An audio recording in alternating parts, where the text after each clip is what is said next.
the Toronto Maple Leafs can't go into the season with their blue line the way it is. The current blue line of the Toronto Maple Leafs in the 6-9 is lacking in physicality, upside, and elite talent, you know. As we've seen before, these things are pretty crucial. You can't expect to hoist the Stanley Cup when your only defenseman capable of throwing a hit is Jake McCabe, or when you don't have any elite players or the potential for a breakout season. In the NHL, superstars really call the shots. It's better to have one amazing player and 5 subpar ones than to have 6 decent players. Every team with an elite defenseman has a stronger blue line than the Leafs.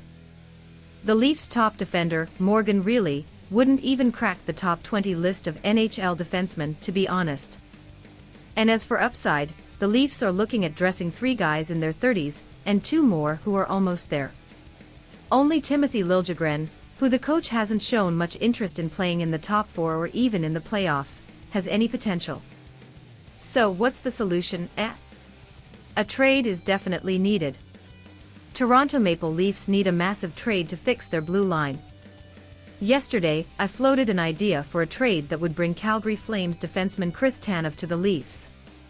That would be sweet, but let's be real, Calgary probably won't let go of their top defenseman. During this time of the year when all teams hope to have a strong season ahead, it's unlikely that any team wants to part with the kind of elite player that the Toronto Maple Leafs need. And then, there's the salary cap issue, right? You might be wondering, how can the Leafs acquire anyone good when they're already over the salary cap? That's a valid question.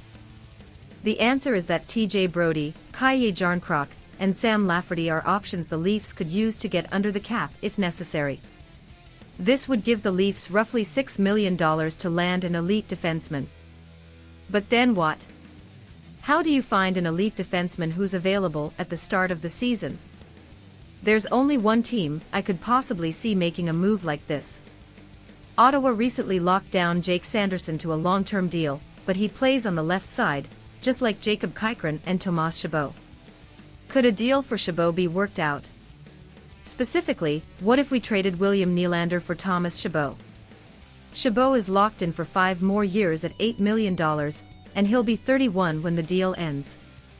William Nylander is going to get paid slightly more for a longer period. The Leafs are stacked up front, but their defense is lacking. This move would balance the team and make it stronger. Chabot is an elite defender and would instantly become the Leafs' top player.